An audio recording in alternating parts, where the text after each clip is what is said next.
Hey everybody, welcome back to what I call a Sunday stream, but the thing is we usually do it on a Monday. That's my plan to do, but this time we have plans tomorrow, so we had to do it today instead. But we have a guest here with us today, Bruce from Bruce's Bees. We've been chatting just a little bit on email, so he was able to join for just a little bit. So how are you bees doing? Well, they're doing okay. I'm going to get in them tomorrow, hopefully, and do some tests on them. And that'd be pretty good. I went out there just a little bit today. Just peeled up the lids. I had to give them a little food. Yeah. Put some. I'm working on the peppermint stuff. I'm seeing how that will work, like to scare the beetles off, and their little source to do that. So that's what I've been usually doing: feeding, cleaning up my bee yard. That's what I've just been doing lately. I'm gonna been cleaning up my bee yard. That's one thing I've been doing a lot. Let's see. But well, good. Sounds good. It is very good. I have 6 colonies at the time. How many do you have? You told me. I think I've got about 120 or so. Wow, that's a lot. Yeah, it's enough to keep me busy for sure. That's pretty good. Looks lately in here. I'll put the link in later in the chat. Is it just you doing the beekeeping, or you have a helper or workers, or? Yeah, I pretty much do most of it. Occasionally, I hire someone to help with some of the heavier stuff or the real busy stuff, but I usually try especially in the spring is when you got stuff, but then you probably can handle it in fall feeding. Yeah. In spring. Can you hear me? Can you hear me okay, Grayson? We can hear you fine from my end. Everybody, I can hear you okay. I'm trying to figure out. I'm doing this on my phone. I'm trying to figure out how to look at the comments as well through the stream. So just if I miss a comment, everybody don't. I'll answer it for you. I'll put it on the screen if anybody. Yeah, that'll be good. That'll be good. But hey, everybody, I see a lot of names on here I recognize. A lot of them. Let me get back out of the comment area where I can actually see Grayson. There he is. Okay. Oh. It's just different on the computer than it is on the phone. Everything's more compact on the phone. I'm using a computer at the time. I know in my studio, my daughter was in town, and so I'm just down here on my phone in my honey bottling room. I don't have the background I usually have. She just left today, and I haven't had a chance to get my studio set back up. So that's why I'm doing it down here. It seems fun right there. I see you're extracting each year. Whenever you extract your honey, how much honey do you usually end up with? Well, every year it's been a little more lately. This year I ended up with about 7,400 pounds, I think. Wow. So I've got to get rid of it. People buy it pretty quick. It just Well, they bought a lot of it, but it's a lot. About 120, I think about 123 5-gallon buckets is what I ended up with. So that's it is. a lot of honey to get rid We of. when we did our extraction, we didn't really get that much. We got like a full 5-gallon bucket. So we Well, and that's good though. You're just good getting started. for a smaller. I got it all out from like what was it, 5, 6, 7 frame, like deep frames, because it was like full. It was like real heavy, 60, 70 pounds. It felt like. So I thought it need to be extracted. So we extracted it. Got around 50 bottles. Sold a little bit of it. Still have a lot of it, and Well, we've been good. eating Get it. started. You're doing good. Do you live up around Troy, or do you live in Brundage, or where do you live? Real near Brundage, Pike County. It's hard to really say. Like kind of close to Glenwood. Okay. Um, Yeah. So yeah, you're okay. we're Glenwood. I know about where that is. I do a lot of home health. I'm familiar with that area up there pretty mm, well. So, but you're about probably an hour away from me, I would imagine. probably not too far away. We've been Dauphin plenty of times before. And Ozark is about halfway in between. And so sometime we need to do a collaboration video up in Right. Ozark. And Definitely for sure. We've been busy lately. We have so much like planned till Thanksgiving, so um, sometime we'll figure something out. so, Um especially we're right now we've been getting ready to order the tickets to the Hive Life conference. I heard that it was about sold out, so I was like, "You better go ahead and get them because if yeah, we get them, you better, they because they're going to be gone pretty quick, I think. So if you want to heard get it, I heard that there are like 14,000 tickets, and I was watching one of Bob Benny's videos. He said that he talked to Cameron Reynolds not too long ago, and he said they're at 14,000 tickets, but they're about sold out, so he's gonna go till 16,000, and then he's gonna stop selling them. I think it's 16. I don't know if I think it might be 1600. Man, it's a lot of people though. I know last year there were For a about lot 8 of people. people there, so it's They going said to be. You they really said enjoy it. You'll really mm, enjoy it. It'll be fun. I think it'll be pretty fun. That's why we're gonna try to go ahead and get the tickets. Either I don't know if Armand already bought them yet or not, but either today or tomorrow we're gonna try to go ahead and get them purchased, and then we might Sounds even see smart. you there. Oh, you will. It's got. There's going to be a. I think Greg Burns and Nature's Image Farm is actually kind of renting a space. We're going to have a little collaboration area. I think maybe I'm not sure if Cayman's going to set it up or if Greg Burns is going to set it up where people can come and hang out with some of the YouTube personalities, and obviously you'd be welcome to come over there and just kind of hang out with us a little bit. You and Yeah, we definitely will. anyone. It's just kind of for everybody. Last year I had that. It was my first time going and Mm, met a lot of people that I didn't know. I've made a lot of connections. Jason from Bohemian Bees. I met him for the first time, and a lot of people I never heard of that yeah. were creators that were there. So I learned a lot. Was able to meet a lot of people, and it really kind of Get to know all help give me some motivation to keep trying to roll with this thing. I get you. Um, we got some good people in today. Let's see. I'll make sure I didn't miss comments. Sometimes on my last Sunday stream I missed a whole bunch of comments. I Well, said, it's hard to watch them all when you're trying to do it yourself. Do you have a moderator or someone that's kind of helping out with it, or are you doing it? I do not. It's just me. I'm just doing it from my computer all by myself. I You're a brave young man. thank you. If when we do go, I'll probably I was thinking bringing like a camera, like but there's gonna be millions of people down there who have a camera. Film some of it. Oh yeah, for sure. There were a couple of other young folks there last year. I know Natalie was there with Beekeeping with Natalie, and Mm, gosh, I can't remember his name. It's another young man that was there as well. How old are you, if you don't mind me asking, Grayson? 13. 13. Yeah, I think this guy was about your same age, and he made a video out of it. Gosh, I wish I could remember his name. Did a really good job. So there's a lot of people there. You'll see people with cameras. Cayman Reynolds actually encourages Again, you to make videos, and so uh, it's really kind of cool. I'm sure it pretty is. It's not too far away. It seems like it's far away, but it's really not too far away. No, that's not bad. It'll take about 6 or 7 hours, I think, or something like that. But It's you probably know, not too. It's probably the same distance to take there for both of us because we're like yeah, it is. I'm sure. so I think it's like 6-7 hours up there. You've been up. Yep, Yeah, we've been Gatlinburg a few times. it's right up there in that same area, so that's right. Our mom said that she knew where it was. I forgot the name of it. The convenience center or something. Our mom said that she knew where that was. So Yep. that's good. Um, so what have you been usually focusing on your bees lately? Well, lately I've been trying to get them ready for winter, and Definitely. what I've been doing is just really trying to make sure they've got good weight, Mm. trying to make sure they look strong, and then also I've been trying some different mite treatments this year, and trying to actually do mite washes and see if it's working. Oh, And I saw so your I've video. never done that before really, but I'm trying that tomorrow. I'm actually going to remove my last application of Apigard and then do some mite washes and see what the numbers are. So that's my plan Probably for tomorrow. it'll be good to see if it works, which I'm sure it does. I gotta remove mine November 6th. I got my mount calendar marked just in case if I forgot or Do you anything. have Apivar?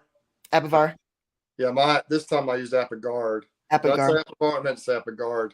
Mm, I've used Apivar back in the summer, and the Apivar worked pretty well. I did another treatment, kind of an off-label treatment on a lot of my pollination bees, and it worked okay, but it didn't work as well as I wanted it to. So I've never used Apigard before, so I'm using that, and then I'll probably in the wintertime maybe hit them with oxalic acid. But I'm just trying to monitor after I treat. I'm trying to do some light washes and see. I'm not going to probably do every colony because that would take a long time, but definitely. I do a But random in each bee yard and just see if it's working, see how effective it is, and that's yeah, I pretty. anticipate there will be a video on that, and so you'll be able to see what the results are.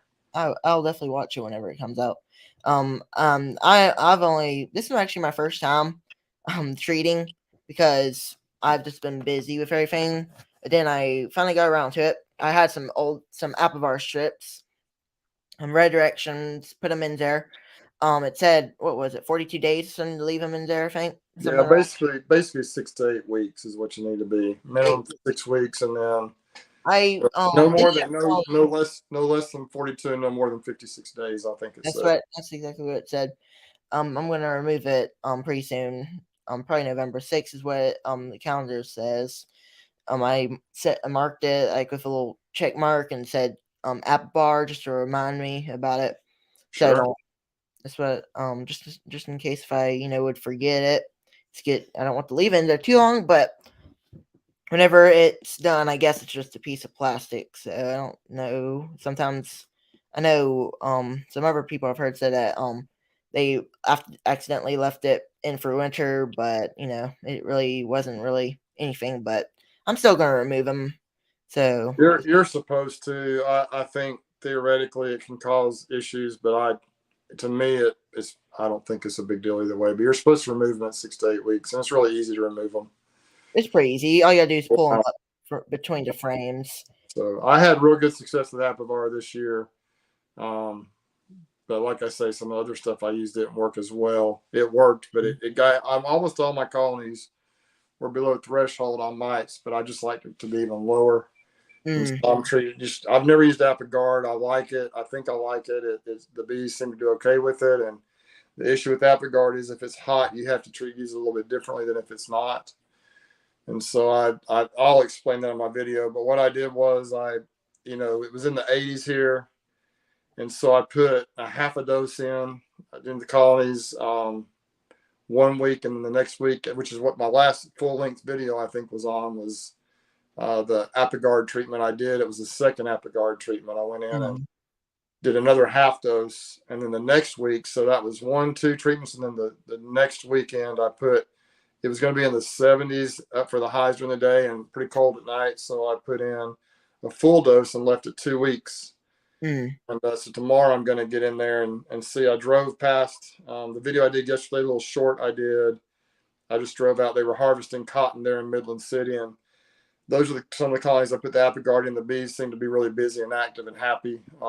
So they had consumed all this food I put out for them last week. I just drove by. I didn't like get in the hives or anything, but they I think we're in a dearth. The bees are consuming Definitely. food right now, and so it's They kind of tricky right now to keep them happy, keep the weight on them, and keep them treated for mites. But I think hopefully we're gonna do pretty well. I think that's pretty good. Hopefully. What are the low temps and for Apogard, and Apogard is Famil. As far as I understand, DC, that's the case. I'm not sure if there really is a low temp. There may be, but I know it's more upper on the package. It says, and it may say on the package, we don't have a lot of issues with low temps here. That's not usually a problem. I'm not sure what that is, but it will tell you on the instructions. I do know that it says if it's over 77 degrees to use a half a dose. And I think the issue with that is the thymol is quite strong if it's hot. And so you'll bring your bees out. Of the colony, I've heard people doing that and having issues. And so, and then I've also heard people down here in the South that use a half dose when it's hot, even in July and August, I think. And as long as they don't use a full, just a half a dose, they do okay. But you start ramping up that dose when it's too hot, and I think you can have some real issues of bees absconding or issues like that. So I treated with the Apivar, Amitraz based treatments back in the summer. There really are no restrictions on that as far as temperature.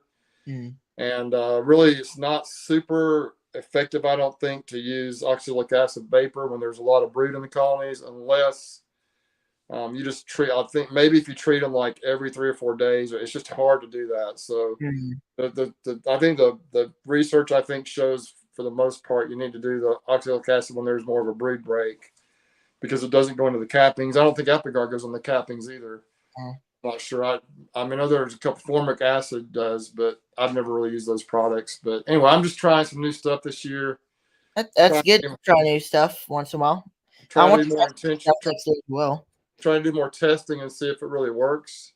I've done quite a bit of training in the past with oxalic acid and even some Apivar, but never tested much. But this year I've been doing way more testing, and it's been interesting what I've seen. And so I'm excited to see the results. I think the Apogard is going to do a good job, and I'll definitely watch that video once it comes out. That's going to be pretty interesting. But I think I guess DC is just saying the low temps because he's at, where is he? I think Washington. I think, but we're down here in Alabama. Yeah, I think he is. Doesn't get too cold. I think he is up around Washington somewhere. Are you in Vancouver, DC? I think you're in Vancouver, Washington. Is that correct? I'm not sure. I think that might be where he is, but I think somewhere around there. Anyway, you can read the package. I don't know. I'm sure if it's really super cold, I don't know that it would hurt anything. It just probably wouldn't be as effective. And yes, Apogard is thymol, if my understanding is right. It's pretty powerful stuff. You don't want to open it up in your house. But we'll see. The bees seem to be doing okay with it. I heard some horror stories. Most people say it works pretty well, so we'll see what happens. Definitely. I'll definitely watch that video once it comes out. DC says he's just a little north of Vancouver. Yeah, my family, my dad was raised in Washington State, up around Bremerton, and I have all kinds of family all over the state of Washington, and so I'm fairly familiar. I've got some cousins and all that live in the Tri-Cities. He probably knows where that is. It's kind of out in the middle of nowhere there. And anyway, I've had family. I spent a lot of time in Washington State growing up, more up in the Seattle, Bremerton, Gig Harbor area, but he probably knows where all those areas are, I'm sure. Because he's probably, once you live somewhere for once in a while, you'll get used to it and but we don't really. I think me and Bruce have about the same temperatures. It doesn't get terribly cold. It's not like it gets cold, but it doesn't get like below freezing. It doesn't. Last year it only snowed like a touch. Like it started to snow just a little bit, but we don't really have much snow. Is that the same with you? You don't really get much snow. I don't think. I don't know. But we don't really get snow down here, so I don't know what the lows are. Maybe 30. Yeah, we get occasional freezes, but we're never more than a couple days away from a nice 50-degree day, and then we're really never more than a week or two away from a 70 or 80-degree day. It seems like it warms up, and that is actually something that makes it difficult in the South. Is it never stays cold long enough for the bees to really, kind of go into the hive. It just you just got to watch the food, because there's nothing coming in the wintertime and it warms up and they're out busy foraging. And if they burn through all their food stores, you got to make sure they have food. So you just got to watch that. It's a little bit tricky. And in some parts of the country, they just kind of, they kind of, it's almost like they put the bees to bed for the winter and they can work on other stuff. But down here, you've always got to be kind of just checking on them. You don't do a lot of manipulation or management. You always got to, check, make sure, because, like you said, whenever it gets warm, they're going to fly, that they're going to burn through their sources, because when they fly, they need, protein, they need all their stuff, so they'll burn through their honey. So then once it gets down back to cold, weather, then they're not going to have enough stuff, and that's what I've heard before, and that can happen. So one thing about being south, you never know. Yeah, they'll starve out fast if you don't. That's Anyway, right. it's tricky. It's a different game, but yes, as far as DC's question about the Apigard, I don't know what the temperatures are there, DC, but I imagine you would probably be okay treating now. But that would be something to ask your local club or someone that's from up there. That's what you should do. Ask your local beekeeper, local association. Ask them what they might know. You know, Yep, that's um, right. DC said we don't get much snow, mostly rain. We did Yeah, get. he's in Western Washington, I think, which is more mild. Mm, So yeah, you'd probably be okay with that, DC. But once again, I've heard really good things about Apigard being very effective. My plan this year was to utilize the treatment I use in the summertime. Then, when my mite counts weren't as low as I'd hoped with some of my things I tried, I thought I'd do the Apigard here in this fall. And then probably between Thanksgiving and Christmas sometime, I'm going to hit them with oxalic acid when the brood is at its lowest point. A lot mm, of bees here don't brood completely down. Most of them have some brood in the colonies, but hopefully that'll help keep it knocked down some in the winter. And then I do things a little different, Grayson, with the pollination stuff. I try to ramp them up and build them up sooner than they want to build up. And so I'll make sure they keep feeding them and breeding up so they get strong before I send them off for pollination. And so yeah. it's a little more tricky. I don't send them all my production colonies. I don't care if they really build up fast, but the ones that have to go out to California, they need to be a certain strength before they leave. And so the way you Right. stimulate that is you just feed them. And like I said before, it's not super cold for long periods of time here, so you can build them up almost artificially. You can build them up when they really don't want to build up here, and get them ready for that. So that's kind of the tricky thing. That's another complicated thing I try to do with my bees. I send a few out there every year with some friends. That's cool. That makes a difference too. Um, he was asking Bruce, you did a big growth this year. What are your plans for spring? Yeah, DC, that's what I'm trying to figure out now. I actually was up to about 150 colonies last year in 2021, and I lost almost half of them, I think, when I finally counted everything. I lost a bunch. I had a horrible year with loss last year. Part Mm, of it was just not good management. Part of it was not really taking care of my mites. Part of it was not adhering to the principles of Hive Life, which is great queens, dead mites and proper nutrition. And so this year I've been way more careful. And so basically what I did this year was I doubled my numbers and got back up to about that 150 mark. And I've lost about 20 or 30 colonies. So I'm between 120 and 130 now. But I've only had a couple of those hive beetle slime outs as far as I know, which that's what just was nasty last year. I had a bunch of those. I didn't have very many of those this year. Most of this year, I think it may have been older queens, queen failures. And but I in the spring, I'm talking about possibly, I'm probably going to grow some more. Maybe I'm talking about probably sending 60 colonies to California is my goal this year. Last year I sent 48. mm, Trying to grow some, and I'm thinking about trying to do some more nuke cells this year. I've never done that much, but mm. I'm uh, hoping to do that once I grow up too. I only have 6 colonies right now. It's a little easier to manage all of them, but next year I'm hoping to expand a little bit. sure. Next year I want to try to I don't know if it's possible. I'm gonna be learning how to like queen rear.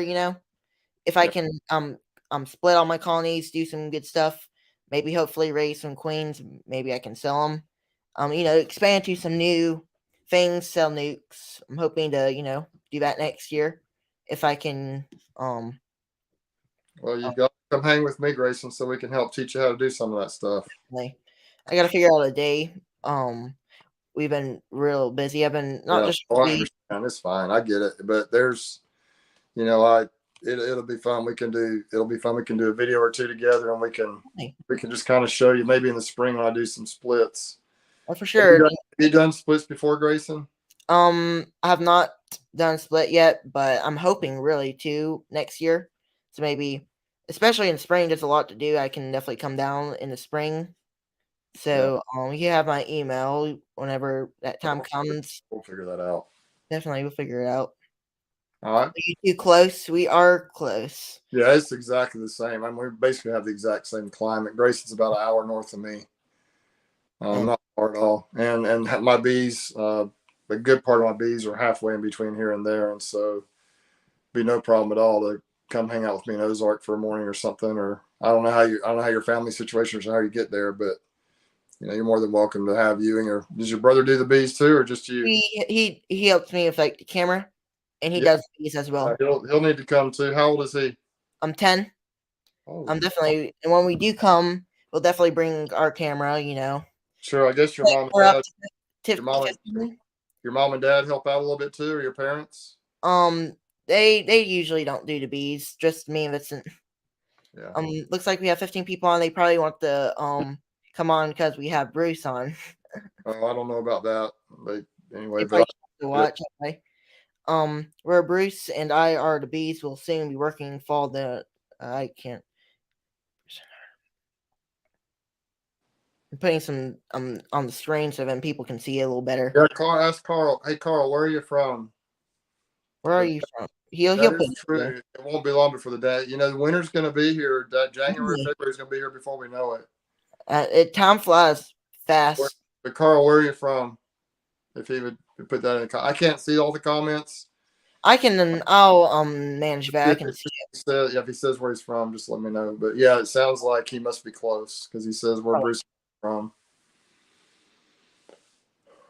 And um, the wild turnips, I think those are the yellow flowers. I think I've always heard it was wild mustard, but it might be wild turnips. I'm not sure. The yellow flowers. I know there's a lot of yellow flowers in the fields around that pretty definitely, much bloom all winter long, and those are really good. I know for a pollen source. definitely. Like once it warms up, if they do decide to go out and fly, that'll be good for that. But the one thing, like you said earlier, is staying managing on feeding. Yeah. And I need to get some more like food. Um, I don't know if I asked you this, but what are you feeding them? Right now, probably the best. I don't do a lot of changing around the going to 2 to 1 and all that stuff. I know a lot of people do. I'm doing one to Honestly, honestly, right now, if I had my choice, excuse me, I would use basically 1 to 1 sugar water, or maybe a little bit heavier than that. The way I mix up my sugar water is I put in half of whatever I want to do in of water. Like if it's a 5 gallon bucket, I fill it halfway up with water, and then I fill the rest of the way up with sugar, and then I mix it up. That actually ends up being a little thicker than 1 to 1, but that's kind of what I do. I usually actually do my mix it up in a big 275-gallon tote, and I've got a pump that agitates the water. All right, And now I remember I saw your video on that. That's a cool system. so I'm I'll so I'll eating. put so if I want 100 gallons, I'll just put 50 gallons of water in there and then fill it up the rest of the way with sugar. And I Mm, figure it's about 10 pounds per gallon is kind of what it ends up being. So I'll go about 500 pounds of sugar, 50 gallons of water, mix it up in the system. And then if it's not quite at the 100-gallon mark, I'll fill it up the rest of the way with water. It works well, but it's not exact. Some people are real concerned about it being exact. I don't mm. care. The bees take it if it's a little thick, if it's a little thin, or if it's right on. But You- actually, what I'm using right now is not sugar water. I have a friend that had access to some high fructose corn syrup in bulk, a commercial beekeeper. Here, he's a sideliner like me, but he's doing it in a commercial way. He's my mentor. oh, And so I just added some water to the high fructose corn syrup to thin it down a bit. That's not the best source of food, but it's a little bit less expensive if you buy it in bulk, and it works okay. I know people out here might say that's not good to do. I know there's some other supplements and stuff you can use, mm, but it works fine. And there's a definitely. little trick I use too to keep it from going bad, from fermenting, and what you can do. And this is something that's controversial, so take it with a grain of salt. What I've done for years is I'll put about a teaspoon per gallon of water of bleach of a Clorox, and it just helps. It smells a little bleachy, but it keeps it actually, I think, is not, it kind of keeps it pure. It keeps from a fermenting or going bad or molding. And for a while, not forever, but for a while. And then the bees just love it. It's kind of, bees love pools. They love saltwater and chlorine pools. It kind of smells like a chlorine pool a little bit, kind of, the smell of it. So the bees, it's no problem for the bees. I know that Bob, I'm not sure if Bob's on here tonight or not. I don't know. I can't see the comments. So I'm not looking at him now. I'll notice. Maybe at some point he'll hop on. He might be busy or something, but I know Lee's in here. But I know they're using some new. He's got a new supplement up there. The rocket fuel that Ian uses. I know also Brian. Theologics. Yeah, Brian from Castle Hives uses Hive Life. I've used some of that. I like it.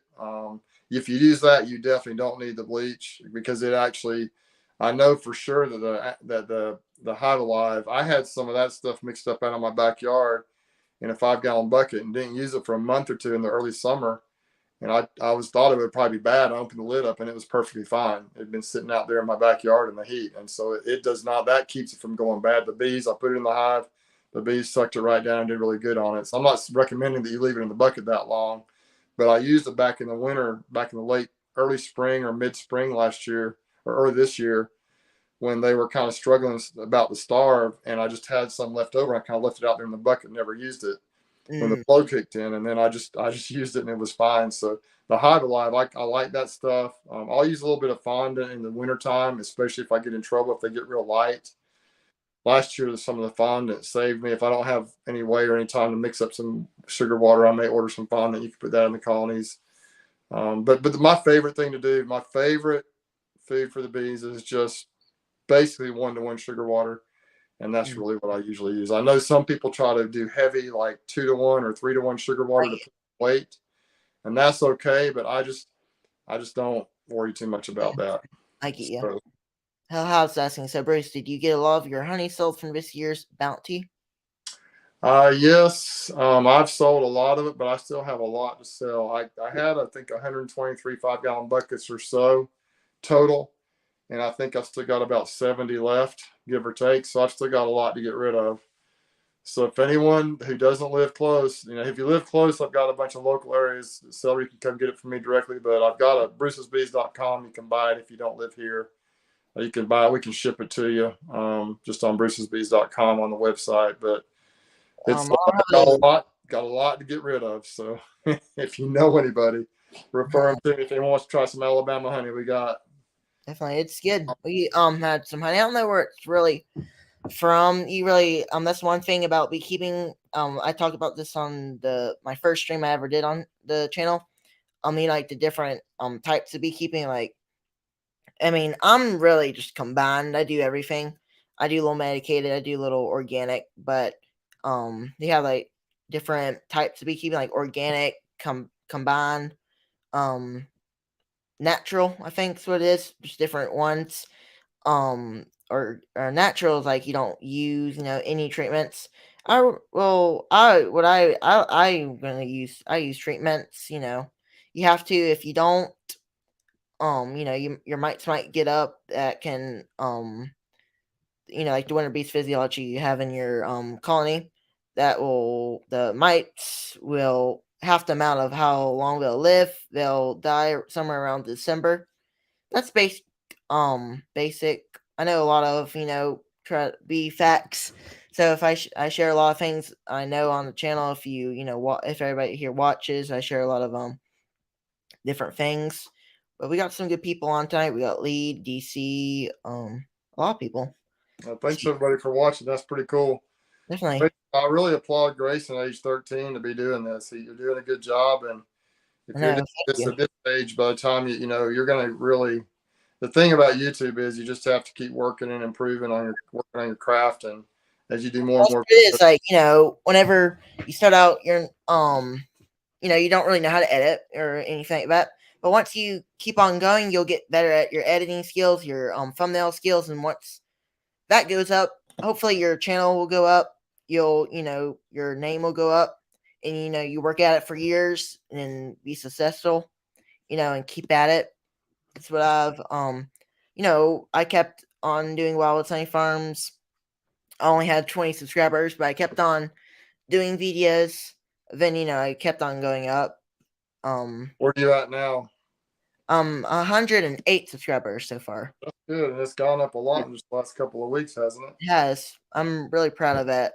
Well, part of it is you've been participating in other people's stuff, like That's definitely. I've been participated in Bob's channel that night. Lee's we're ready to Tuesday night live stream. I've joined their live streams a bunch, not a bunch, but at least 3 or 4 or 5 times. yeah. I actually joined last night for a little bit, talking a little bit. Yeah, that's good. And I noticed you were active in Jason's Bohemia Bees I live was stream, I and was so like he came to yours like the next time you did one. So he did that's he come on there.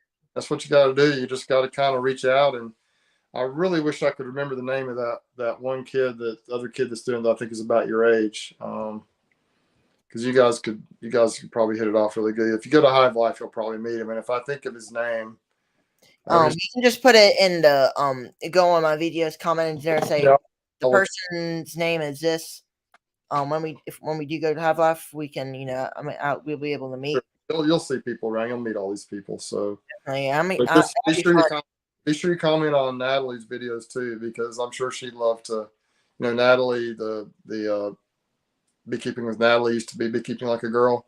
She's I think 14 or 15 maybe now, so she's pretty young too. But she's just started about your age, I think. On the on Jason's video. What's that? Wasn't she on the I might be wrong, Yeah, but but you and her and her mom were on there. That's right. here we got a joke here by Lee. Oh man, Lee, you're just. I mean, I'm for Lee, remind I've me heard where you're at. Lee, are you over in Louisiana? Is that where you're at? I can't remember. that's where he is, Louisiana. So he's probably an LSU fan, that's okay. That's all right. I'm an Alabama fan. The football. I don't really watch. I don't do any sports. I do shooting, that kind of sport. That's a sport. That's a sport. That's the base thing I do. Hunting and I told everybody this last night, and I'll tell you what I usually do. My course of what I do is in the winter I'll feed. That's basically what I do. I don't do no inspections unless if it's real warm temperature and I really need to make sure they're okay. Occasionally you might want to do that, but what I'll usually do is all spring, summer when it's the bee season, inspect. You can't hunt nothing that really time of year. You can, but I usually don't. I'll go through the bee season, and once it's in like colder temperatures, I'll feed. Then in the meantime, I'll hunt deer because we live on 40 acres of property. So and everything I'm hoping to do by next year is by expanding. That's my goal of the my beard expanding. I have 6 colonies at the time. If I can get all of them up through winter, maybe split all of them, get double that 12. You know, I mean each year. Some of them are smaller colonies. I have one that has what was it, 7, 8 frames. Then on ones on the side don't have anything because they really don't draw on the edges. But sometimes what I found that can be useful sometimes if you want to get the once say you get all the 7, 8 frames in the center all filled out, you can do is spread it out a little bit and then put the empty frames that they have not drawn out in the middle where they're working, and then they might draw it out. Well, my favorite colony is I have a video coming out. It's a pretty good video. Vincent was my editor, not the editor, the filmer. He got some good shots. But I was inspecting. I like the one with the deep and a super. I'm about to get something else in a second. But while we're talking about this, but I like the one with the white blue super best because it's the bottom deep is full. The top super has some honey in it, but it has, what was it? I can't say for sure, but maybe like 8 frames of honey. Some of it's that uncapped, but some of it's capped honey. So but I do love all the colonies. I like them. But that's like my favorite one. If I had to choose a favorite colony, I'd probably pick that one.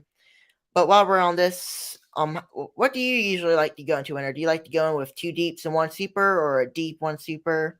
What's your like goal to build them up to? That's a really good question. I kind of let the bees. I try to make sure they have enough space for the number of bees that are in the colony. Definitely, that's what So I've I'm trying to got do too. some that are in 5 frame nukes right now, some that are in double deeps, some that are most the pollination bees. I'm trying to get them all into a deep and a medium because that's the configuration they go to California in. Mm. And the way I do it, some people do double deeps for that. Some people do double deep 8 frame boxes. But I've got all different sizes. Most of mine are either double deeps or smaller. I do have a couple that are like a double deep with a medium on top, but most of those really don't need that medium. They're starting to move down out of that. The second deep has a lot of honey in it. The bees are starting to retract down into that bottom box a little bit That's now, and what they so usually do, and I'm the same way. I like to, if they all abandon the top deep, it's just leaving too much space and air to be desired up there. So what I'll if that happens and they're all in deep, I'll take the top super off. If it has nothing but honey in it and the queen's just working the bottom, I'll take some of the empty frames in the bottom and put that honey in there. And that's what I'm the same way. See, I don't know what she's saying, Grayson. You have plenty of room on that amount of acreage. acreage, that size of land, that amount of land, acreage, Oh, 40 acres. acreage. Okay. We do So have you got, 40. you got plenty of room to put a lot of bee. You could probably put 100 out there without too much We have trouble. like a lot of trees. That's not like a prairie. It's like trees. You see in my videos, but there is some real good spots to put them in the spring or summer. My granddad will plant a garden at his house, so at some point we might put some hives down there. So during like spring, bees can pollinate it. 1 or 2 is what we're thinking. Um, so we got a lot of land to put some stuff. We've got an ideas where to put some bees. Our bee yard is, if you see on my videos, it's hard to really say where it is. I'll pull up a picture later in the stream. Um, Later on, I'll put a link to join if anybody wants to join. And um, see, we got a lot of chats down here. I've missed a lot of them. It's So let me people understand, especially if you're doing it yourself, how hard to see them all. like if I had somebody, if I'm talking, and had somebody on the back. That's why the only reason why I'm not having Vincent on the stream is because YouTube will remove it because The they'll only, the only reason what? the only reason why Vincent's not on here is because last time when I had him on here, YouTube removed it because of their policies. So that's why what I can Oh, do, what I'm thinking that Vincent probably I could get Vincent in the backstage oh and yeah. he could read comments or something. I don't know how he'd be able to. I'd have I'll to. cut. And for those who may be on the chat that may do lives as well, be interested in it, you can assign anyone you want to be a moderator. Mm, Like it could be me or Bob or anyone, if or Lisa, Grammy. If they happen to be in the video, they can kind of watch the comments, and if there's any trolls or people that come in and say inappropriate things, they can retract or eliminate those trolls for you, just so you don't have to worry so much about watching every single comment. They can also, maybe. so you can assign people to be moderators in your. I really need to do that. I'll probably get a few different people. I might get Bob. I may even get you sometimes. Yeah, just anybody that you trust, you can make a moderator, and then if they happen to be on the stream, they can take care of that for you. If they're not on it, then obviously not. If you watch, I think if you watch my video, I've got several. If you watch our lives, we've got several that have a little blue wrench beside the name, and that means it's a moderator. Someone has a blue wrench. That means they have the ability that if there's any type of inappropriate comments, they can retract or delete those comments, so you can focus on the stream more than having to worry about that. Yeah. That's just what that means when you have a blue wrench. Thank you. Here, I'll read this. It might be hard to read on your phone. I feed 1 to 2 in a DERF to keep them drawing comb. 1 to 1 get them growing a racing brood, and 2 to 1 when I need to put weight on the colony. It's a lot of different things. 1 to 2, 2 to 1, 1 to 2. Yeah, I guess that's those Carl. are those are principles a lot of people use. Bob Benny uses a thin syrup, which would be 1 to 2. That means like 1 part sugar, 2 parts water to do that. He does that a lot of lighter syrup. 1-to-1 is exactly to help get them grow and raise them brood. That's 2-to-1 theoretically, or even 3-to-1 will help them put weight on the colonies. And that's what told me the same thing. that's typically what people do. But I've just found that in this area, I just mix it all up. Mine is actually a little bit heavier, I think, than true 1-to-1. It's kind of a little bit thicker than that most of the time. But Greg up in Ohio uses Pro Sweet, and it's I think 3-to-1. The way it's mixed, I believe, is real pretty heavy, and he doesn't really thin his down. It never goes bad, and it's just the way it's developed. And so everyone's own opinions, and I understand that principle, and that's what a lot of people do. I've just found in what I try to do. Usually they have decent weight on them going into winter, and so I'm trying more to just if I feed, it's to more stimulate them to grow than anything else or to draw comb. And so I don't worry too much about the heavy syrup. I have fed straight, really thick syrup or even straight corn syrup before in the past. And it really does put weight on the colonies. But down here also, Grayson, as you probably know, or anyone that's here in the South, you can have too much honey in the colonies, especially in the summertime. Now, in the wintertime, I don't think it's as big a deal, but in the summertime, if there's too much weight, the bees can't defend it all, or they can get honey bound, and then the hive beetles can take over. So you really have to. It's a balancing act. You always have to be watching. Definitely, because that's one thing about the South. You got it's like it's not like in like Ohio or somewhere. I guess where Greg is, like they have like a flat lows. So then that the bees will stay in their winter cluster. They'll stay slow eating. The queen won't be busy, but here it really just goes up, down. It's like you can't really know, but like in Northville just be kind of flat. That's what I've kind of figured.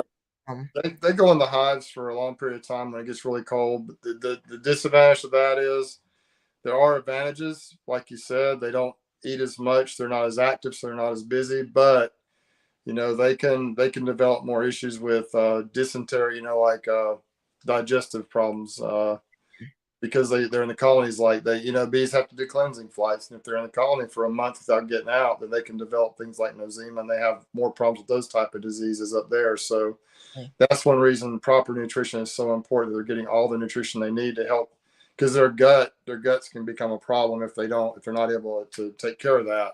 I get you. So One thing I know. they have their own set of issues up there. They have their own set of problems. It's a little different everywhere. So it's that's one thing that I love about beekeeping is that it's just so regional, and even from hive to hive or colony to colony is different, and region to region is different. It's just like it's like a chess match. You have to figure out what works best for you, what you want to do to accomplish your goals, and then what's different in each region. So it's pretty cool, neat. It's a neat thing to do. I like it. It's real neat. All the time I've been beekeeping, I've been learning new things. Some things like I've never heard before, like Vincent. Oh look, Bob's in here. We got Bob. What right? If I guess I can put the link. I guess if yeah, you can come in if you want. Whatever you want to do, Grayson. It's your show, man. I'll put a link down here. Let me pin it real quick, and then we'll keep on talking. Bob, if you want to come in here, feel free. Anybody want to talk to Bruce? I don't know how long Bruce can stay on, but I'd like to stay on a few more minutes. I'm on longer than I thought I would be, but I think I'm okay to stay on for a little bit longer. If some of these guys come in, it'll be kind of fun. I think it'll be fun. It will be fun. So, Bob, if you want to come in, you're welcome to. Bob, guys, if you want to come in, come on in. Anybody? Okay, I pinned it. So now Lisa, we got some good people on. Let's see. Make sure I didn't miss any comments. Oh, let's see up here. Carl said I suggested to Fred Jr. to give your channel a shout out on his channel. Thank you, Carl. I just subscribed to Frederick Dunn's channel not too long ago. yeah, Fred has some really interesting stuff. If you want to learn a lot of basics, he's really good. He's just really good. He is up north, but he teaches a lot of really good principles. Yeah. He also has really good videos. He's a professional photographer by trade, and does a really good job with his stuff. So he's a good one to follow. How is your goldenrod flow? Do you have any still? It's pretty much. I think the flow is pretty much done overall right now for us. Yeah. I see a We have lot. a little bit in our a little bit. Not too like in our granddad's little field around his house, just a little bit. But down the road, it's starting to kind of lean. Looks like not enough rain. But it's kind of starting to kind of calm down just a little bit. So that's why I'm trying to get some other stuff that has like more protein. I need to find some good stuff. I'm trying to maybe get some of that what do you call it? The pollen sub. Do you use that? I don't use a lot of it. Last year I put some Hive Life pollen sub in, but the bees down here usually bring pollen in most of the year. That's Definitely. why it's important if you can just pull out a couple frames, make sure you got a good pollen supply in your hives. I don't do. I will. What I'll do is I'll open feed with a ultra bee a little bit, Mm. and also that's mostly what I do. I don't do a lot of pollen sub though. I bought like a 50-pound bag or however big the big bag of ultra bee is last year, and I just used a very little bit of it when they That's need. the one I'm looking at, the Ultra B. That's They usually just they don't usually touch it because there's always something coming in most of the time down here. But every once in a while they will. It depends on what they need. mm, But if y'all were you, I wouldn't get the big bag. With the number of colonies you have, I would just get like the little 10-pound bucket or whatever it is. that's what I was thinking. I don't get a Not big. gonna get that big bag. It's just gonna be sitting for a while. So I was thinking about getting the smaller, but for beekeepers who have who knows 50, 100 colonies, you might want to get the bigger bag. Um, You can also buy pollen patties or pollen sub patties that are like from Ultra B that are really good. I think I just don't use them a lot. I just haven't needed to a lot, and I'm a little concerned about hive beetle issues down here in the south. Lisa said, Gotta "Go watch.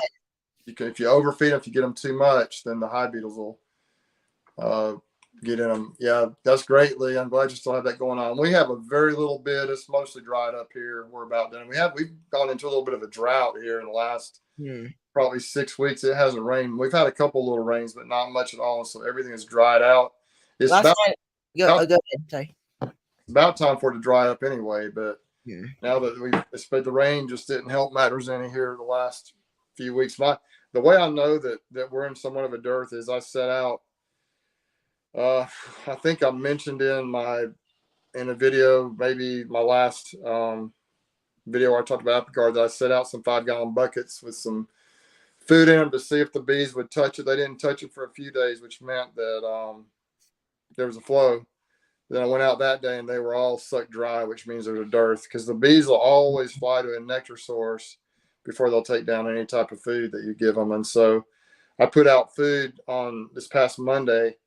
Yesterday I was out there in Midland City looking, and they had sucked all that down. So I'm probably going to feed them again tomorrow, at least the pollination bees and the bees in Ozark and Newton, and then I may not feed them for them. They've got some decent weight on them, but I'm just trying to. I need to utilize that food. I did dilute down that syrup a little bit, and so I need to get it in the get the bees and get in the colonies before it goes bad. So that's one reason I'm going to go ahead and put that out tomorrow. So, but I'll probably, I'll monitor. Most of the pollination bees that have pretty good weight on them, the bees in Ozark are the ones that I'm most worried about. They have a really good honey flow up there during honey season, and then they just don't have as good of a flow the rest of the year. I don't know why. There's a lot of woods around there. May not be much other stuff come in up there, but that yard really struggles. Hey, Lisa, Bruce. what's up? Hi, Grayson. Hello. Glad you could join us. Well, I was waiting for my dog to calm down. He was going kind of nuts. I'm sitting on the front porch watching the rain. Mm. It Yeah, did rain a little bit last night, but it wasn't really too bad. And throughout Alabama, it looked like there was some rain, but it looked like it all kind of went around us. So we got a little rain, but I don't It think hit me today. It's been raining all day here, thank goodness. it rained a little bit. It's a little wet outside, but um, another thing I was gonna ask, a different, Bruce, is what do you use for what smoker fuel? just pine straw, pine needles. Same with me. I really like my method is just I get those It's like looks like little sticks, but it's like a smoker starter. And then I light it, put it on the ground. When it's halfway out, blow it out. I put poncho on there, puff it, and then it works real good to me. For me, it Good. works. You should do a video on how you should show people how you do it. Do a video. Oh, I actually do have a video on the channel. It's a little old video. I can't really. I'm gonna do it from my iPad. I can put it a little link for anybody who really wants to go check it out. Um, but everybody, you can chat. I have to do this real quick. Okay. What's going on with your? It's just so nice to see somebody young in here and doing what he's doing. Yeah. I'm like Sharon. I wish I had started when I was Grayson's age. Well, me too. I started when I was about 10 years ago. I started in 2013, and so this is my 10th year. So I wish I'd have started sooner too. Yeah. Lisa, what are your bees up to? What's your status with your bees? I know you just Right did. now, Yeah, I know you just did a video. I need to watch it. I haven't had a chance to watch it yet. I actually uploaded 4. I kind of did like a suburban homesteading series and how I got started and Oh, I kind of need to watch step by step. So yeah, I've had a few people stop by and watch them. Yep. You're right. DC's Westby. I do need to leave back here. He could he's a manager. Grayson, you're doing fine all by You are doing yourself. It's a lot of work though, but you're doing great. Yeah, I did a couple of live streams back about a year and a half ago and just really didn't have a clue what I was doing. I didn't know anything about StreamYard. I did them just through YouTube and I was pretty clueless and didn't feel comfortable with it. But then I reached out to Brian Coper, who is like the live chat guru. Someone recommended him, and that's kind of how we got the stream team thing going. I reached out to him, and then Greg got involved, and we had back in December, I think, right before Christmas, we had a video it was on Brian's channel with about 7 of us, and that's how my first real experience with doing it the way we do it, and then it just turned into something kind of fun, and so, but I could never do what Brian does or what Lee does. I know. You know, I know Lee has like free cameras. I guess Johnny does it as well on the other chat with Billy Billy's. He's doing the same. I'm gonna have them on next week. Well, that'll be fun. I assigned. I was just getting out to some different beekeepers. I got out to Johnny and Earl. They said they both would come on that day on November 7th. He shared it on his channel. That'll be fun. And I thought, who could I have on this Sunday? And I thought, I should contact Bruce and see if he could come on. That's right. I'm gonna try each week have different beekeepers on. Like last Monday, I had Bob and Leon. Well, that's awesome. And later, but Jason joined. That was pretty good to talk about. Invite Natalie on, and I need to say if I could just remember that kid's name. Whenever you remember it, you would have fun. I think it would be fun for you to have those guys on, invite them and see if they would do it. I don't know if they would, but you could invite them and see. Bruce, somebody said in the chat just before I came on, of course I can't see the chat now, but was his name Curtis? I don't know. Tell me the channel, and I can tell you. It's a young African American kid, and he's just a good kid and does a good job with his videos. And whenever he's like, I think he's 12 or 13. I think he's about your same age, or he was last year, I think. So, whenever we do, I don't know. Like I said, I don't know if I'm on order tickets, but I'm gonna ask her if she, because the tickets will be sold out eventually, so we're gonna try to get them ordered by tomorrow. You want to go, Lisa? Are you going? Oh yeah. I've actually I rented a house up there so Kevin and I could have just a little bit of a vacation because we really haven't had one this year.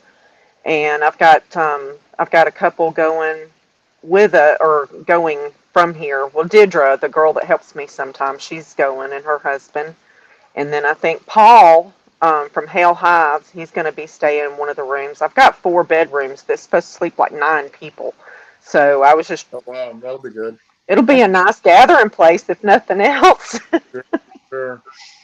Yeah, I've got everybody's honey like right back over here by my honey falling tank. So Ken.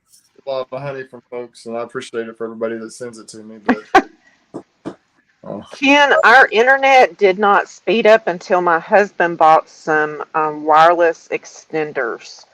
I did notice that my upload and my download time increased. We have Troy Cable here in Ozark. That's the only company we have. I don't know. So, I think we have Troy Cable too. yeah, I believe that's who's out in Laverne. But there's not any competition in Ozark, so we're kind of bound. But if I'm not mistaken, they put in what is it, the fiber network or something, fiber optics. I don't know. So yeah, it's supposed to be pretty fast. we have fast internet. We have just take Xfinity here. But hey, Grayson Lee I just glanced at the comments, and that is who it was. Backwards Beekeeping, I think, is who that is. And so that is his name. I can't remember. I haven't. I watched so much stuff, and it's been a while since I've seen. I know. There's a But lot of. I'm pretty sure that's who it is. The young man I was telling you about. So you should go check him out, and you guys, that'll be fun for y'all to meet up at Hive Life. He was there last year. Him and Natalie both, and that'll be pretty cool. Ah, Ken's a head engineer for Troy Cable. There you go. Make sure we got those good cables out here. Yeah, Lisa, you need to pull some strings. Or Ken, you need to pull some strings. Make sure she's got the best. Especially if I'm going to be doing any kind of YouTubing. But no, Yeah, my videos have been uploading pretty fast lately with those extenders on. My videos usually upload about as fast as I can get everything typed in. They're pretty much uploaded. Then I just got to add the thumbnail. Yeah. It would probably be a lot faster if I got on my laptop, but I'm doing everything from my phone right now. I used to do that and finally decided to figure out. I do my thumbnails on my phone, but as far as that, I do all my I heard like a lot of jokes. You know how earlier we had Lee on here. He said, "Grayson, don't wear the Alabama hat." I just heard people joking about that. Like I was watching Greg and Brian's video, and there's I forgot, but they're saying, is it because we do something about the It's just so funny. Everybody jokes about that. Those jokers were doing a live in the bee yard treating with Apgar the other day. There you go. That's it. They were making fun of me about the hat. So they like to make fun of Bruce's hat. Like 5 or 6 national championships in the last 15 years. Uh-huh. I mean, whatever. Y'all. They're saying, yeah, that's funny. It's fun. You're being pretty loyal to Houston Academy too. Do you still have kids there? No, my story was just go to the games. My story with Academy is that my dad started coaching there in 1973. Okay. And I've probably been to 1,000 football games for HA over the years. I'm just a big fan. Wow. And I played there. And my youngest just graduated from there, and I will probably go to games there as long as we live here, as long as I can make it. I really enjoy the school it's just, I bleed HA blue. So Grayson, we're up in Pike County. Houston Academy played Pike County Friday night in a really good game. It's fun, Lisa. We're having a good year. We've been bad for several years, but we're undefeated this year and going to the playoffs, so that's nice. Well, that's good. But I'm a big football fan, period. I enjoy it. Love football, so but yeah, I'm a big HA fan. I don't even know if I've missed 20 games in 20 years. Oh my goodness. Football, so I don't miss games very often. I did my share of football when I was in high school. I was in the band, so I was at every stinking game. Yeah. But I just love the sport. I just love it. I don't know how, out of 3 of us girls in the family, I have one sister who is a diehard Alabama fan. I have one sister who is a diehard Auburn fan, and I could just care less. Well, I think it's funny when Troy beats LSU, though. Yeah. A lot of people don't care. I don't have as much. I don't get as depressed. I don't get much mental energy in it as I used to. Now with the HA doing like they're doing this year, I'm pretty invested. But in college, I'm not quite as, and especially pros, I'm not quite as invested as I used to be. I used to get sick about stuff, but it doesn't. I mean, I can live with it now. My real favorite team is BYU. I played at BYU. Mm-hmm. Yeah. That's my favorite team, and they're really bad this year. And so Alabama, Stick with Alabama then. I'm almost as big an Alabama fan as BYU fan. I grew up in Alabama, an Alabama fan, so I'm right there with it. But if they lose, it's like they've had some great run. It's okay. I'm not gonna lose sleep over it probably. I just So can't sit still long enough to watch a football game. yeah, It's It's pretty like a movie. I can't sit still long enough to watch a movie just about it. I do better. You're not hyper at all, Lisa. Hey Lisa, what are your bees doing now? How are they looking? Well, I don't know if you heard the latest about the Apis biologics from Bob, but I did a miscalculation on the dosage, so I have crack bees now. They actually are doing really well. I was going to go into them today, but of course it's rained here all day, so I didn't want to go out and upset them much. But I go out there and check for activity, and they're busy as they can be. Just want to be sure you don't, make sure that if you're not careful, you have to watch for storms in the spring because if they're super, super strong all winter, then they'll start building those swarm cells in January.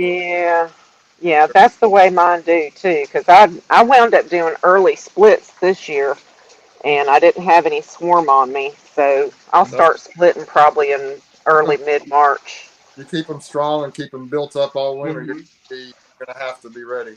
Yeah. Well, I'm down to 5, Well, so Mm. but that's part of it. yeah, you can.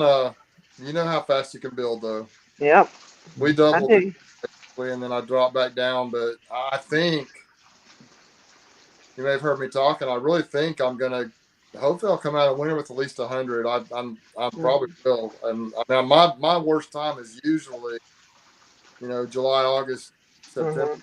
They kind of level off in the wintertime. I don't lose very many. So I'm not saying it's not going to happen this year, but typically I pretty much get through winter with what I go into this time of the year with. Mm. Um, Yeah, and slower than watching grass grow. I don't know what he was talking about. maybe he's right. Football. Maybe some people don't like it, but I absolutely love it. I think it's the ultimate sport. I just can't imagine it. In my opinion, it's just I love it. Just so I many. used to watch a lot of pro baseball, but Mm. I don't even watch baseball anymore. Yeah, I don't really watch baseball. Usually, sometimes I'll just watch. Sometimes, not every Saturday, but sometimes, some Saturdays I'll watch the ball game. But sometimes I'll like last night I didn't watch it. I was on Bob's channel last night, so I was on there for a little bit. Nothing better to do. we had, And we had a we had a really good video, Lisa. I don't know if I think you may have watched it too, Grayson, with Ian a couple of weeks ago, where Yeah. he talked about the rocket fuel and when he used Mhm. it. Mhm. So I'm debating about using it. I may give it a try. I don't know. I just he uses it at very specific times for specific purposes, mm, Mhm. and I know it's good stuff. I'm sure if he uses it, but I also have been pretty impressed with Hive Life. A little bit I've used of it, Mhm. and so and Brian is real impressed with that. We're gonna, we haven't really promoted it on the stream team because none of us, we're kind of just we got to be careful about promoting things. We've done some of that, but we haven't really any of us used it yet. So we're kind of, I don't know what's going to happen with that. We'll play around with it and see. It's the Alabama stream team, but Southeast I think, Alabama stream. but honestly, my bees do pretty well just on straight up syrup with a little bit of just bleach in if I feel like I need it and I don't know. I play around with it. Is it worth it? I know the Hive Life saved my colonies last year. The following, Mhm. they were going to starve on me up in Ozark, Lisa, of all places, back in February, I think it was.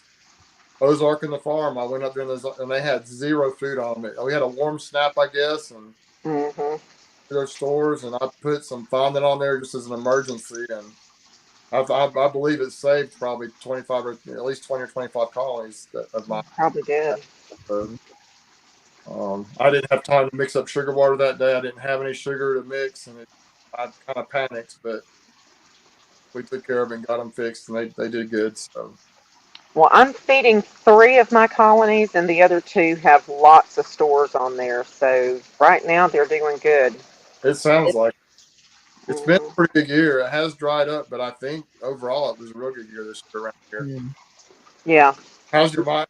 Take your mites, Lisa? Your mite counts at I all? did. I haven't done. That was one of the things I was going to do today is do my follow-up mite wash. But when I went in there, I started treating with Apigard the end of September. Yeah, because this is their second. This is the second week of their second treatment, and I had a 13 out of 300 on one of my colonies. So I figured that's probably what happened with those 2 colonies that I lost. So I don't wash them all. I go to my biggest colony mm, and I do a test there. Now if I get a low count, I'll go test until I see what my counts are all the way across. But just pulling one count off of one colony, it was 13 mites out of 300 bees. I mean, I didn't even try to pull honey. I just went ahead and started treating. When was mm, that? but- Um, the end of September. Yeah, I was smart, and, probably. So I put Apigard on there, and then I'll probably go in this coming month and shoot them with some OA just to get them through the winter time. mm. We put some FR. I don't know when it was. It could have been. I have to go on the calendar and count back from the day I marked it, but I'm going to remove it around November the 6th is what I have it marked on there, just in case I marked it. Just in case I've said it millions of times. Just in case if I forget to do it, so I marked it just in case. I'm Hmm. just I'm going to remove them Yeah, around the 6th. I see a couple of comments I'm looking at now. It's kind of hard to do both, but Hill Hive says, how many I'm planning to send to California? My goal is 60 this year. And someone talks about the global patties that Hive Life will have apis pollen. I realize that. I don't know if I'll try it. I may. I really don't use a lot of pollen patties. So, if anything, if I try it, I'll probably just try some in the syrup. I just need to learn more about it. And I know there's 2 or 3 guys that are more than willing to share that with me. So, but I may just roll along with trying to make sure I got the healthy queens and the mites in control, and maybe just keep feeding how I have for these years that's worked for me, and maybe try some Yeah. different time goes on. I it's really, I think, designed. If I'm not, if I understand right, I'm still trying to look at the comments here. Cottonmouth bees. Let's see. When I get some decent equipment, I'll do a YouTube channel featuring me and my Georgia cottonmouth bees. Yep. Well, you need to do it, Carl. You do. You must be down here in South Georgia, close to it. Right. Um, did But you I'm never. I'm always okay to try any product, but I hesitate to really promote products until I really believe them and try. like you? Another thing, while Hill House is asking this, Gregos whose queen still gentle. So far, they are. Now, I will tell you this. We're in a dearth right now, and so all the bees get a little bit testy when you're in a dearth. It's part of it. I've just found even when we're in a really nice flow, almost all of them are fairly nice, and when we go out of a flow, most of them can get a little testy. I do still think they're pretty gentle, but I don't expect bees to be super nice when other bees are trying to rob them and when they're being tested by other bees all the time. They just get a little defensive, and I'd rather them be a little defensive than just let those other bees come in and just take over their stuff. And so it's totally okay. But I haven't had any issues at all with Greg's Queen so far as any indication that they are over aggressive. They seem to be very gentle, and so far in the last, like I put them in July, so they've been in there August, September, about 3 months almost. So Mm, far, they've been doing good. I did lose a few of those queens. It just happens. I think we didn't set them up really well. The bees were super feisty that day, but most of them are doing really well and super gentle and nice and laying brood and that's just good. doing what you think. And I actually expect them now to start brooding down. Greg talks about the Carniolan slash Caucasian influence. They will brood down and be very small in the cluster in the wintertime. So I don't expect to have a ton of bees in those colonies when it starts to cool down. I expect them to really turn into a small little cluster, and then come out when the flow hits in the spring. I expect them to really explode. And so I'm interested to see how they do throughout the winter, throughout the season. I've never had any bees quite like that before, so I'll be keeping folks updated as to how they're doing. Once again, right now, as Lisa knows, and you too, Grayson, here in this area, we're kind of going into a little bit of a holding pattern. Still have to check the bees, still have to manage the bees a little bit, make sure they're doing okay, check the weight, and peek in and occasionally move a frame around here or there, but not a lot of deep inspections or not a lot of like real like you're not gonna be like you would in spring, how you'd be inspecting like a lot, but like I'll be doing some of that, getting them ready for pollination. I'll have to go into those and just see what the brood amounts are and have to do some assessments that way. But on my production colonies, until I'm just going to kind of peek in and look at number of bees, frames covered, and make sure they got weight on them, and just not going to do a whole lot of management. I will check. I'm going to check for mites tomorrow if the weather's good. I'm going to go in and I'm going to do some random assessments on my mite counts after Apigard. So I'm hoping to get a video on that, and everybody, that'll be out hopefully in the next few days. I'll definitely watch it once it comes out. It'd be interesting to see how all that stuff went, because I never used Apigard. Just using Apivar. Maybe next year I'll try something. Maybe I might try Apigard. But I might stick to Apivar at the time being. Next year I will I might try to do the same thing you're doing. Do the test. I did do the test. What was it? I had a video. It really didn't go as well as I planned it to, because I didn't have like the screen lid for like to shake them. But I was using the powdered sugar wash. I probably should have done, I need to get one of those little tubs that, for the alcohol wash. I don't know which one works better. What's your opinion, Bruce? Do you like to do powdered sugar wash? I'm using I've done alcohol a little bit. Haven't tested much until recently, but I'm using the Dawn dishwashing soap like Greg uses. Dawn. Okay. That's what I used. I tried it for the first time. That's when I got the 13 count out of that 300. So I was kind of concerned. I was like, well, if I'd have done alcohol, I wonder. But I just saw Gus Mitchell, and he's been kind of doing tests with both of them, and he said he doesn't see a huge difference. But how would you even test that? Because he did a rewash, but I read where it doesn't do any good to rewash because the alcohol tends to make the Varroa mites clean better or something. Well, I read the study by who did the study? I'm having a brain. Randy Oliver. Yeah.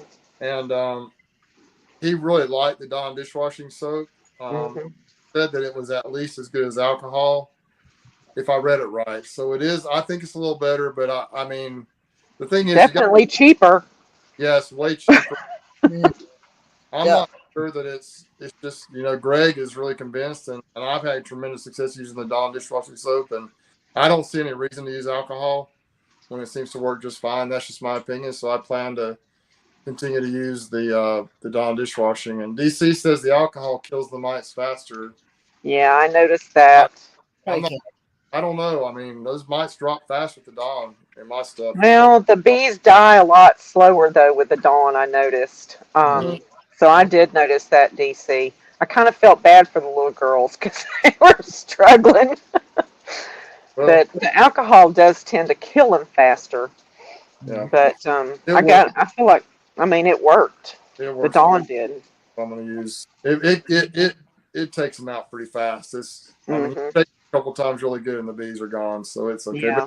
But if it's going to save the whole colony, it's worth doing. And I think you really need to test whatever you decide. But I'm using the Dawn now pretty much, probably exclusively. In that one video I did back in August where Greg came here, and basically that whole video was about what he said about it. I just kind of it worked. We didn't have a very good success testing that day because the bees were so crazy and they were running all over the frame. But he showed the technique, and that's pretty much what I've used. And I've had some count. The biggest thing is that you have fewer mites after you treat them when you start. You want to see an improvement. If you still have just as many mites or a minimal improvement after you treat, then you're probably not using the right treatment or you're not doing it right. So That's the key.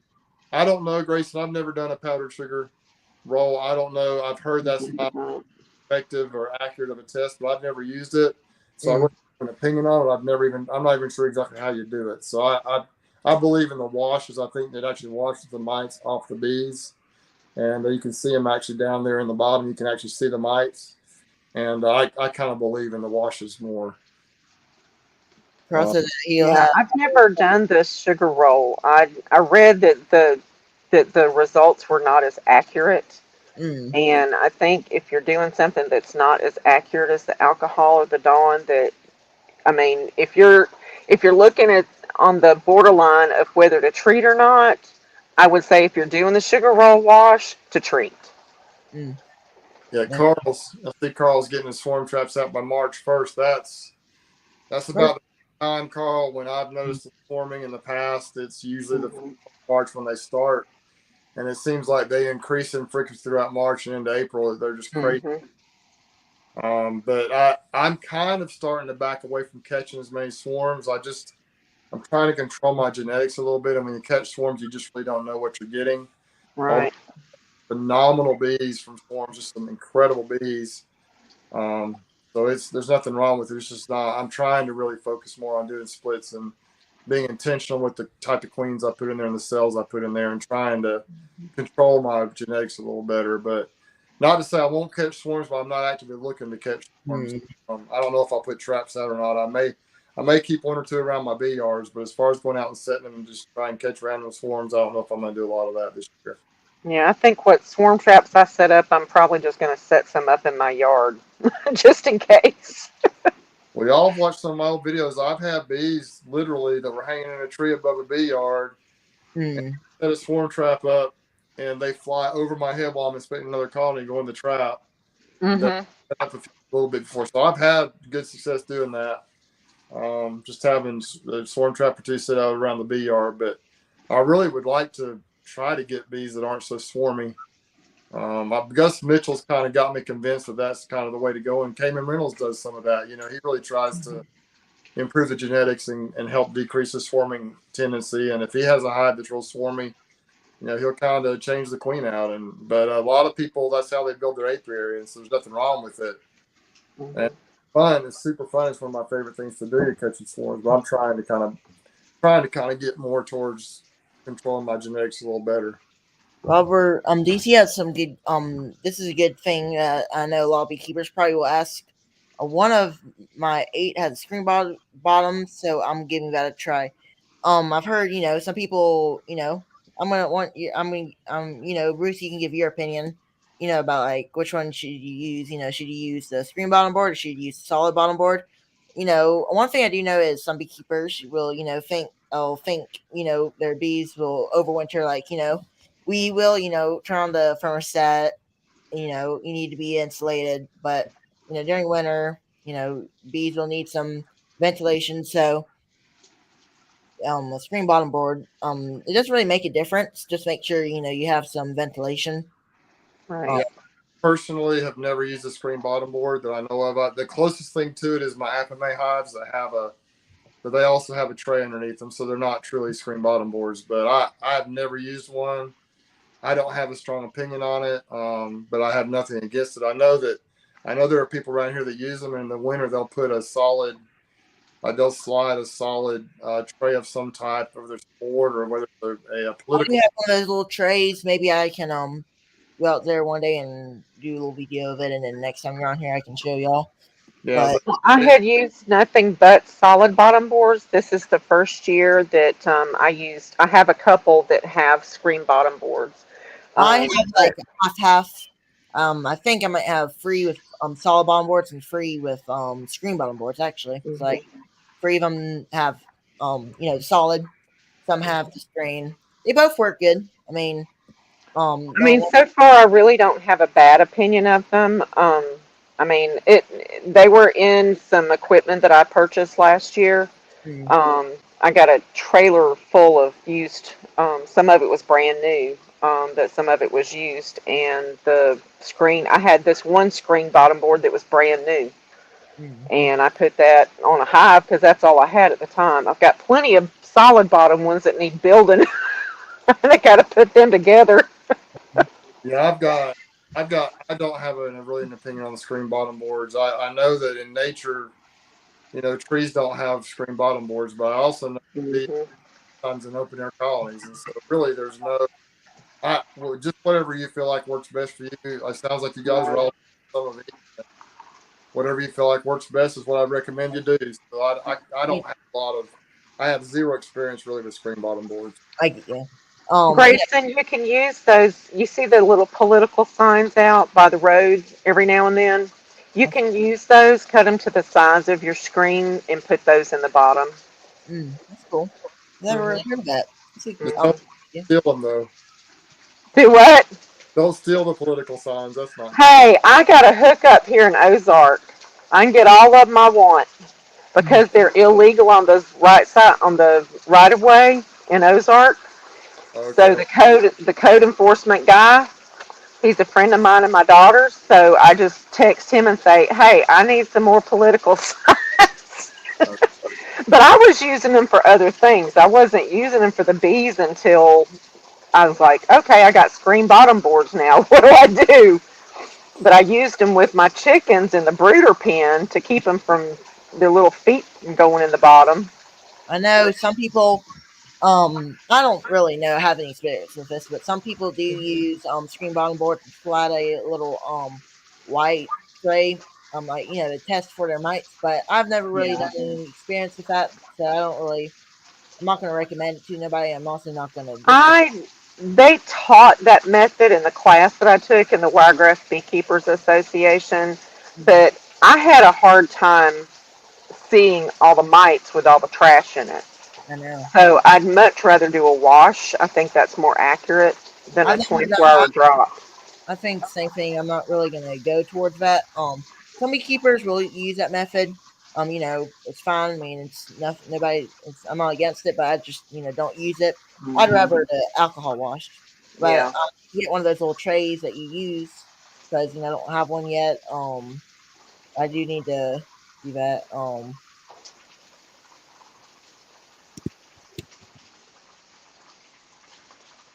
Lisa, do you still go to the Wiregrass Bee? I'm sorry, what, Bruce? You still go to the Wiregrass Beekeepers? I haven't been. I talked to Bill and Richard up at Clanton when I went. They're talking about changing the nights again. Um, so I guess they were talking about changing it back to the weekends or something on after the first of the year or either Friday. I don't know. But Yeah, I can't get down to Dothan because for the past, well, I'm not even going to be at the hospital until after January the 31st. mm, So I've been doing clinic and enterprise 4 days a week, and it's a waste of gas for me to go down there, you know. So yeah. I've Well, not been to any meetings. I'm um, speaking in November 15th, so Oh, are you? I haven't prepared any. I mean, I'm just going to kind of tell my story. Probably is about what I'm going to do. But Well, maybe I'll have to make an effort to be at that one. Grayson, you had something to say? Oh, I was gonna say, how you're saying you have bee yard in the Ozark. So I was just gonna ask. So you have like two different bee yards, or like you live in. I He's have got them all over the place. I have 6 different bee yards. That's cool. I've got one in my backyard here. I got 7 or 8, and I've got here in Dothan. I've got one in Ozark that's got about 30. Mm, About 9 or 10 shooting at the farm right now. About 35 in Midland City and 35 on the back of on my uncle's land right by my farm. Those are all the pollination bees. that's cool. Got 9 or 10 down in Slocum, and then I manage a guy's colonies out Mm, nowhere between Dothan and Wicksburg. He's got 5 out there that I manage for him. So I've mm, got them all over. My biggest problem with bees is the driving from place to place. That takes too much. Mhm. I know it must be a lot, but that's pretty cool. I Yeah, know. I think his Ozark Yard is the drone congregation area, though. probably Uh, at least lives pretty. Ozark bees are so. I don't know if my bees make it far enough to make her queens or not, but it's not. They couldn't. It couldn't be too far as the bee flies. Mm-mm. Mhm. We do to get to your house. There's a little driving, but I'm not sure if you go straight line how far it is, Lisa. What do you In think? a straight line. Well, see, if you go straight through up the road in front of my house to the dead end, well, if you don't even have to go to the dead end, but where it curves, if you go straight, you'll run right into the airport. Yeah. So it can't be. I mean, it can't be more than a couple of miles, maybe 3 miles at the most, in a Yeah. straight shot. It's probably 3 miles driving it, so it's probably just about Hmm. 2 miles. Yeah. Well, guys, I got to get off pretty quick, Grayson. I appreciate you inviting me on. Definitely, you're welcome anytime. Thank you for your time, and I'm glad you're able to come on. I guess I'll go ahead and I might go for 30 more minutes if anybody wants to join. I might go ahead and end here. Just we'll see. All right. But Well, I know I'm going to have to get off because my battery marker's in the red now. Yeah, oh, mine. I'll Bob, probably go ahead and end now. Okay. Uh, but thank you for coming on, Bruce. All right. Thanks for having me, good Grayson. to see you, Bruce. Thanks, Grayson. Have a good night. Have a good All night. Bye, right. everybody. You gonna shut it down? I'm going to go ahead and shut it down. Thank you, everybody, for watching. And also, thank you, Bruce, for watching and coming in. We're going to go ahead and end. Thanks, everybody, for watching. We'll see you on the next one. Thanks.